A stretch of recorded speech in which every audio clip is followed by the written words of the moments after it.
satanik ayinlərdə qurban olduqlarını xatırladıqlarını iddia ediblər. Hətta onlardan biri ayın üzvlərini də təsvir edib. Onun necə qorxunc olduğunu demiş. Sevdiyin qəhrəmanın başına gələn hadisələri özün yaşamış kimi hiss edə bilərsən. Bu ikinizin də hadisəyə fərqli yanaşdığına görə belə olur. Birinizin hadisənin yaxşı tərəfini, digər isə pis tərəfini xatırlaya bilər. Bu gün sənə beynimizin bizi heç vaxt baş verməmiş şeyləri xatırlamaq üçün aldada biləcəyini göstərən bəzi təcrübələr haqqında danışacağam. Heç düşünmüsən ki, bu günə kimi özündən çox inandığın, hətta əziz tutduğun xatirələrinin bir hissəsi əslində heç vaxt baş verməyib. Təsəvvür et, beynin bir yazı taxtası kimidir. Hər keçən gündə yeni xatirələr, yeni təcrübələr yazılır. Lakin bəzən bu taxtada səhvən deyilməyən sözlər ya da səhv şəkillər qalır. Bəli, bu çox qəribədir. Beynimiz bizim üçün saxta xatirələr yarada bilər. İnanmırsansa, davam edək, birlikdə araşdıraq. Xatirələr sənin keçmişini və təcrübələrini formalaşdırır. Ancaq bəzən düşündüyümüzün əksinə olaraq, xatirələr heç də həmişə gerçək olmur. Bu qəribə hala saxta xatirə deyilir. Bəs saxta xatirələr necə yaranır? Necə olur ki, beynimiz bizə öz uydurduğu xatirələri həqiqət kimi təqdim edir? Saxta xatirələr və ya yalan xatirələr dediyimiz fenomen beynimizin heç vaxt baş verməmiş hadisələri sanki gerçəkmiş kimi xatırlamasıdır. Bu proses zamanı xatirələrə səhv məlumatlar da qarışa bilər. Bu sadəcə kiçik detalların unutqanlığı deyil. Bəzən bütöv bir hadisə, hətta uydurma insanları da xatirə kimi qəbul edə bilərsən. Bəlkə də sən illər əvvəl hardasa yarımçıq eşitdiyin bir söhbəti, hansısa fotoşəkildə gördüyün hadisəni və ya yuxunda canlandırdığın xatirəni gerçək kimi qəbul etmisən. Bir də baxırsan ki, bunlar bütünləşib beynində tam fərqli bir hekayə yaradıb. Bu mövzunu anlamaq, yaddaşın necə işlədiyini və nə üçün asanlıqla manipulyasiya oluna biləcəyini kəşf etməyinə kömək edə bilər. Məsələn, illər boyu uşaq vaxtı məktəbdə başına gələn bir hadisəni xatırlayırsan. Amma uzun illərdən sonra sinif yoldaşlarınla danışanda bəlli olur ki, bu sadəcə beyninin sənə oynadığı bir oyundur. Və ya uşaqlıqda baş verdiyini iddia etdiyin bir çimərlik səfərini dəfələrlə dostlarına danışmısan. Ancaq valideynlərin deyir ki, belə bir səfər heç vaxt olmayıb. Və yaxud hansısa bir söhbəti ətraflı xatırlayırsan, amma sonradan öyrənirsən ki, bu sadəcə bir yuxu olub. Bu qəribə səslənsə də çox insanda yaşanmış haldır və beynimizin nə qədər asanlıqla hekayə uydura bildiyinin bariz nümunəsidir. Araşdırmalar göstərir ki, saxta xatirələrimizin yaranmasını təhrik edən müxtəlif faktorlar var. Bunların birincisi sənə ətrafdan təqdim olunan məlumatdır. İlk dəfə 1995-ci ildə Elizabeth Loftus tərəfindən həyata keçirilən ən məşhur təcrübələrdən biri Lost in the Mall, ticarət mərkəzində itkin düşmək araşdırması saxta xatirələrin necə yarandığını parlaq şəkildə göstərir. Tədqiqatçılar iştirakçılara güya uşaqlıqda ticarət mərkəzində itkin düşdüklərini söyləyirlər. Bunun heç vaxt baş vermədiyini bilməyən iştirakçılar zamanla bu xatirəni yadlarına salır. Hətta hadisəni canlı detallarla danışmağa başlayırlar. Hansı mağazanın qarşısında durduqları, hansı duyğuları keçirdikləri və s.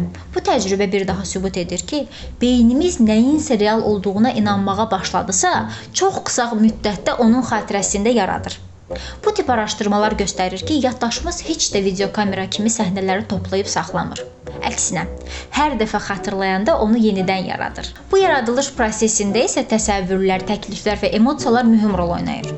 Hansısa bir məclisdə dostunla başına gələn hadisəni danışanda o sən əslində elə olmadığını, hadisənin başqa cür baş verdiyini deyir və yaxud da əksinə, sən onun həmin hadisəni düz danışmadığını deyirsən. Bu ikinizin də hadisəyə fərqli yanaşdığına görə belə olur. Birinizin hadisənin yaxşı tərəfini, digər isə pis tərəfini xatırlaya bilər. Bunun da səbəbi çox vaxt travmalarla bağlı olur. Keçirdiyin stres və travma saxta xatirələrin yaranmasının ən ciddi səbəblərindən biri ola bilər. Beynin travmatik hadisələri xatırlamamaq üçün bəzən reallıqdan uzaq xatirələr yarada bilir. Məsələn, travmatik bir avtomobil qəzası yaşamısan. Amma beynin sanki hadisə zamanı maşında olmamağın kimi bir xatirə yaradır. Sən də düşünürsən ki, həmin gün evdəydin və qəza ilə heç bir əlaqən olmayıb.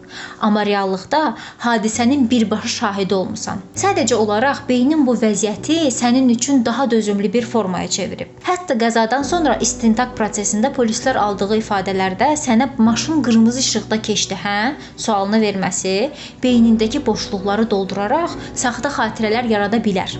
Bəzən də oxuduğun kitablar, baxdığın filmlər, seriallar saxta xatirələrin yaranmasına təsir edir. Bu da medianın saxta xatirələrin yaranmasına təsiridir. Sevdiyin qəhrəmanın başına gələn hadisələri özün yaşamış kimi hiss edə bilərsən. Bu daha çox uşaq vaxtı baş verən bir haldır və bəzən yetkin yaşlara qədər davam edə bilər. Fikirləşə bilərsən ki, saxta xatirələrin yaranması ciddi bir haldır. Bəzən hə, saxta xatirələrimiz təhlükəli ola bilər. Çünki hamımız yaddaşımıza əsaslanaraq önəmli qərarlar veririk. Məsələn, ədliyyə sistemində şahid ifadələri çox önəmlidir. Bəzən saxta xatirələr digər şahidlərin ifadələri ilə üst-üstə düşmür. Məsələn, məhkəmələrdə şahidlər tez-tez yaddaşlarının onu aldatdığını görürlər. Bir şahid avtomobil qəzasını qırmızı rəngli maşının törətdiyini deyə bilər. Amma kamera görüntüləri bunun mavi rəngli maşın olduğunu sübut edir. Bu cür ziddiyyətlər də saxta xatirələri üzə çıxara bilər.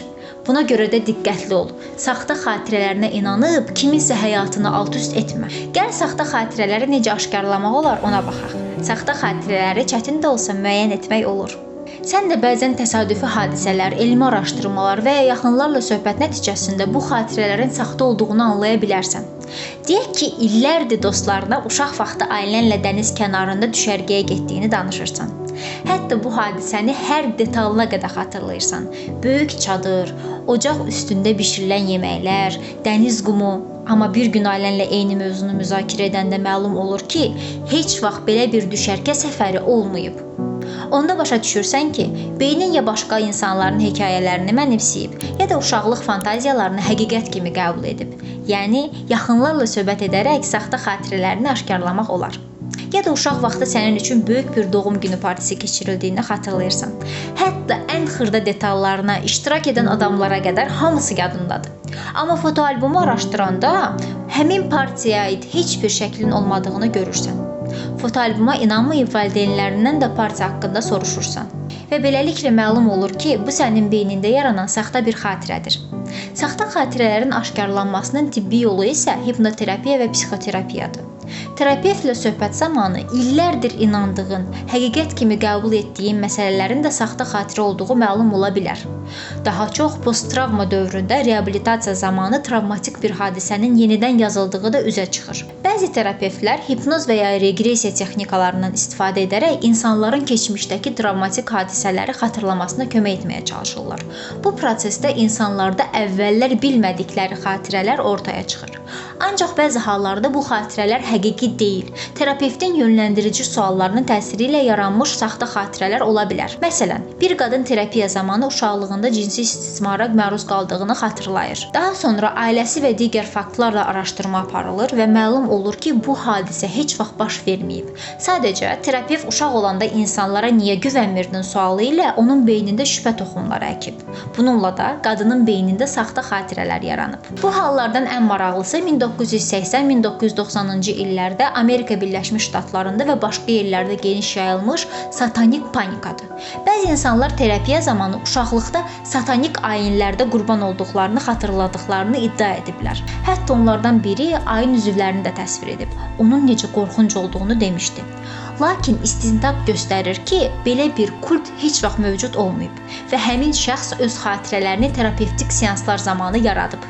Xatirələrini bir film kimi düşün. Bəzən filmin ssenaristi, yəni bizim beynimiz hadisələri öz təxəyyülünə uyğun yazır.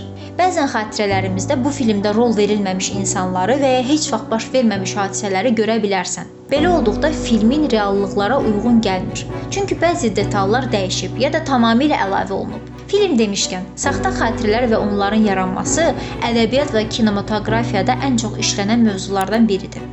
2000-ci ildə Christopher Nolan'ın rejissor olduğu, hamımızın sevərək izlədiyi Memento filmi saxta xatirələr haqqında çəkilmiş ən yaxşı film hesab olunur. Film Leonard'ın öz keçmişini təhrif edərək saxta xatirələr yaratmasını və öz kimliyini düzgün başa düşməməsini göstərir. Bu onun həqiqəti tapmaq əvəzinə özünü aldatmasına gətirib çıxarır. Bəs bütün bunlardan hansı nəticəni çıxarmalıyıq? Birincisi, yaddaşımız düşündüyümüz qədər etibarlı deyil. Onu daim tənqid süzgəcindən keçirmək, xatirələrimizin hansı hissələrinin dəqiq olduğuna şübhə ilə yanaşmaq normaldır. Beynimiz informasiya emalında mükəmməl deyil. Tez-tez boşluqları dolduraraq gerçəkliklə manipulyasiya edir. İkincisi, saxta xatirələrin varlığını qəbul etmək bizi daha anlayışlı və diqqətli edir. Özümüzə və başqalarına münasibətdə daha tolerant olmaq, bəlkə də yaddaşım məni aldadır deyə düşünmək, yersiz münaqişələrdən və yanlış qərarlardan qorumağa kömək edə bilər. Üçüncüsü, informasiya bolluğunda yaşadığımız bu dövrdə faktları yoxlama vərdişini gücləndirmək çox önəmlidir. Deyilən hər şeyə dərhal inanmaq və yalan xatirələr formalaşdırmaq əvəzinə əlimizdəki mənbələri bir daha araşdırmaq yaxşı bir təcrübədir. Sonda sual yaranır. Xatirələrimiz həqiqətən bizim öz həyatımıza aiddir, yoxsa beynimiz bizə oyun oynayır? Bu çox insanın qarşılaşdığı bir məsələdir və narahat olmağa ehtiyac yoxdur. Xatirələrimiz bəzən həqiqətən bizim özümüzə aid olsa da, çox vaxt beynimiz bu xatirələri dəyişdirə bilər və ya saxta xatirələr yarada bilər. Sən də belə bir hadisə yaşamısansa, şərh bölməsində bizimlə bölüş. Saxta xatirələrini maraqla oxuyacağıq. Həmçinin digər videolarımızı da izləyə və düşüncələrini bizimlə paylaşa bilərsən. Unutma ki, yaddaşın səni aldada bilər, amma bilik heç vaxt. Öz xatirələrinə yenidən baxmaq və beyninin sirlərini öyrənmək üçün birlikdə araşdıraq, birlikdə öyrənək. Son olaraq kanala abunə olmağı, bəyən düyməsinə basmağı unutma və videonu dostuna göndər ki, o da saxta xatirələrini aşkarlasın. Gələn videolarda sənə daha maraqlı mövzulardan danışacağıq. Hələlik!